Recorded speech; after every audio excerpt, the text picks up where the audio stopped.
Почитуван председавач, почитувани присутни, сакам да дадам едно објаснување во однос на овој амандман и да кажам дека ова е од низата паушално побарани средства од страна на колегите од опозицијата. Именно овој амандман се однесува на обештетување на луѓето, односно материјални обештетувања кои што се нанесени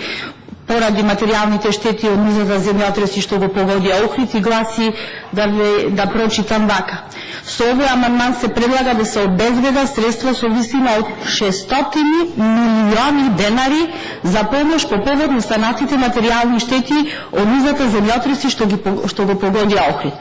Почитувани се сеќавате, ние зборувавме кога имавме ребаланс на буџетот и на овие точки исто има поднесено амандмани, меѓутоа овдека веќе уште по-паушално се изнесени цифри од 600 милиони денари, кои што по моја проценка и по оно што го знам и ги имам информациите се многу големи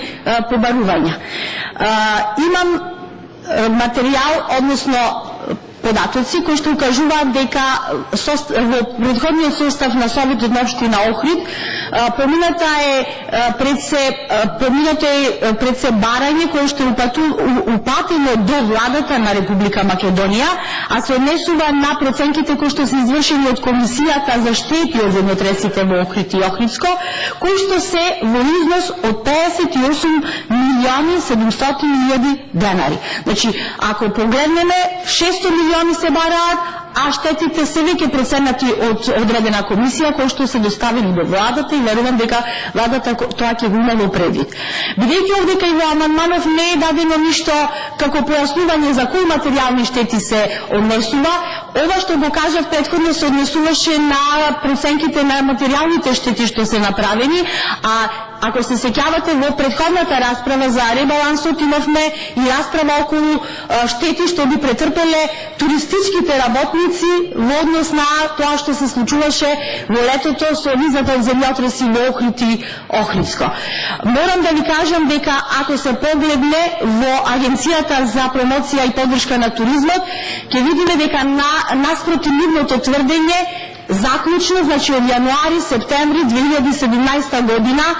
туризмот во цела Македонија бележи нагорен раст, односно зголемење во однос на бројот на туристите за 16,7% и тоа кај домашните 6,9%, а кај странските 23,7%. Имам преглед и од тоа како поминала туристичката сезона од јануари до септември 2017 во Охрид. Во Охрид, во споредба со 2016 во која што се остварени вкупно 758.244 ноќевања, во 2017 година се направени 100.000 повеќе ноќевања за летната сезона, односно за периодот од јануари до септември. 859.614 ноќевања, што покажува дека вкупниот број на туристи кој што е за 2017 236.351 турист покажува нагорна линија и тоа многу повеќе од очекуваното за периодот во јануари до септември 2017. Од овие причини сметам дека оправдано одбивањето на овој амандман, бидејќи паушално само со цел да се на некој начин додворат до охриѓани и до граѓаните, изнесле одредени цифри кои што немаат никаква врска со реалните барања кои што треба да се дадат на основа на тие земјотреси кои што настана во 2017 година. Ви благодарам.